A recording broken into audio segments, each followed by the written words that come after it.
BHD atau Bantuan Hidup Dasar menurut AHA 2015 adalah suatu usaha pengembalian fungsi pernafasan dan atau sirkulasi dan penanganan akibat henti jantung dan atau henti nafas pada orang, di mana fungsi tersebut mengalami kegagalan.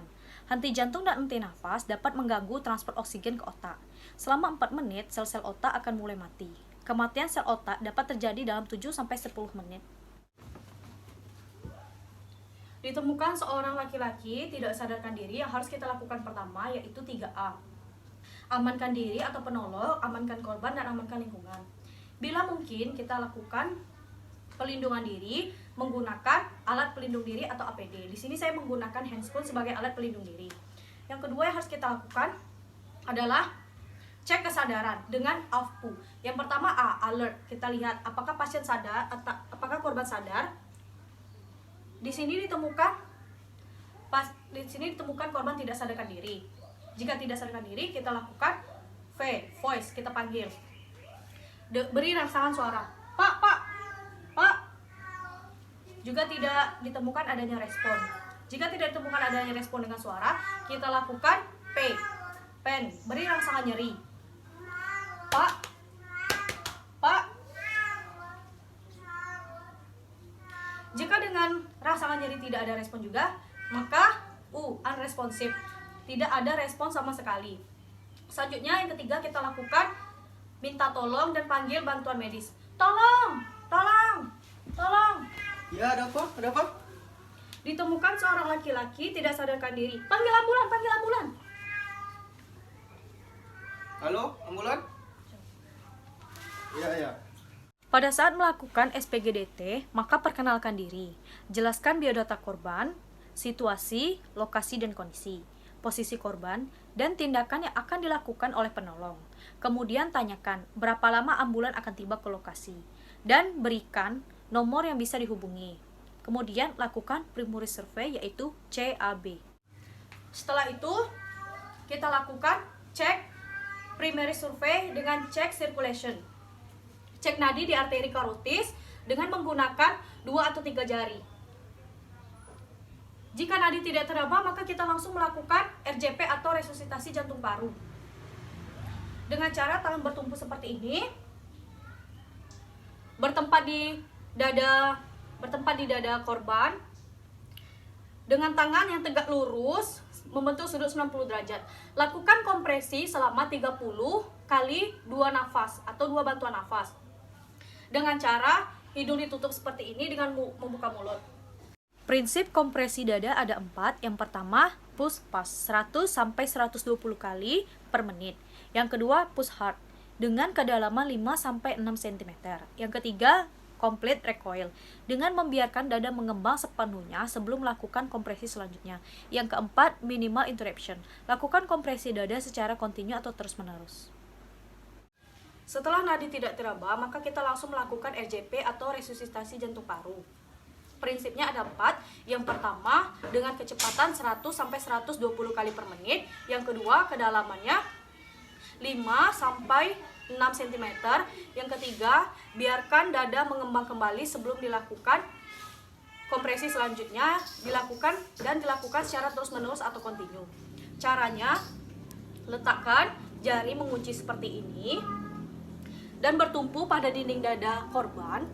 Kemudian tegak lurus atau membentuk sudut 90 derajat. Lakukan kompresi tanpa menekuk tangan seperti ini. Lakukan selama 30 kali 2 bantuan nafas selama 5 siklus.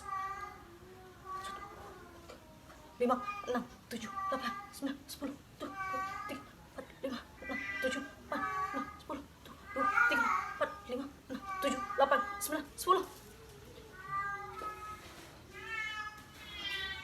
2, 3, 4, 5, 6, 7, 8, 9, 10, 2, 3, 4, 5, 6, 7, 8, 9, 10, 2, 3, 4, 5, 6, 7, 8, 9, 10, 2, 3, 4, 5, 6, 7, 8, 9, 10.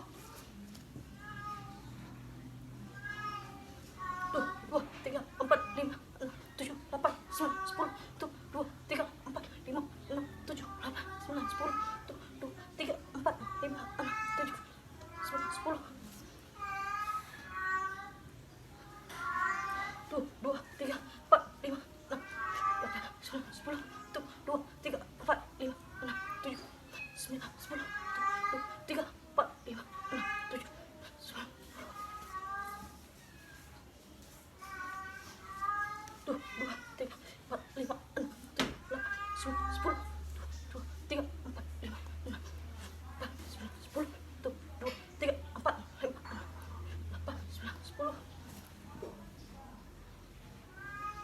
Setelah dilakukan 5 siklus, 30 kompresi dan 2 kali bantuan nafas, maka kita cek kembali. Kita cek kembali nadinya apakah sudah teraba. Jika pengecekan sirkulasi atau pengecekan nadi-nadi teraba, maka kita cek A. airway. Nadi teraba, maka kita lakukan cek airway atau cek jalan nafas. Jika pada korban tidak ditemukan adanya tanda-tanda servikal, maka kita bisa melakukan head tilt, chin lift, dan jaw thrust. Pertama, head tilt. 2, jaw thrust.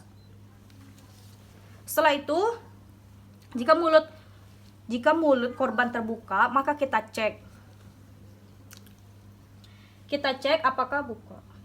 Kita cek apakah terdapat sumbatan atau obstruksi jalan nafas, seperti lidah yang terlipat atau adanya benda asing. Jika ditemukan lidah terlipat, maka kita akan kembalikan dengan cara mencongkel. Dan kita bersihkan jika terdapat sumbatan seperti benda asing. Setelah itu kita lakukan B. breathing. Kita cek pernafasan dengan look, feel, dan listen. Kita lihat apakah dada pasien mengembang. Sambil kita lihat apakah terdapat hembusan nafas ataupun bunyi korban bernafas. Selanjutnya, jika tidak juga, kita lakukan RJP, resusitasi jantung baru. Sama seperti tadi, kita lakukan seperti ini. Tegak lurus membentuk sudut 90 derajat dengan tangan dikunci seperti ini. Lakukan kompresi sebanyak 30 kali 2 kali bantuan nafas. Sebanyak 5 siklus. Dengan 4 prinsip, yaitu pertama, kecepatan 100 sampai 120 kali per menit. Yang kedua, dengan kedalaman 5 sampai 6 cm. Yang ketiga, kita biarkan dada mengembang kembali atau recoil sebelum kita lakukan kompresi selanjutnya. Yang keempat, dilakukan secara kontinu atau terus-menerus. Setelah 5 siklus, kita lakukan pengecekan kembali. Kita cek apakah nadi sudah teraba, apakah pasien sudah sadar. Nadi sudah teraba, maka setelah nadi sudah teraba, kita lakukan recovery position atau posisi mantap.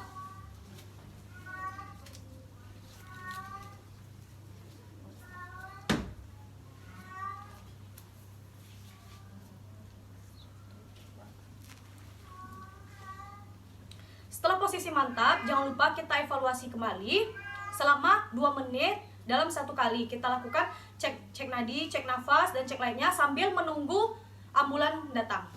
Itu saja. Terima kasih. Assalamualaikum warahmatullahi wabarakatuh.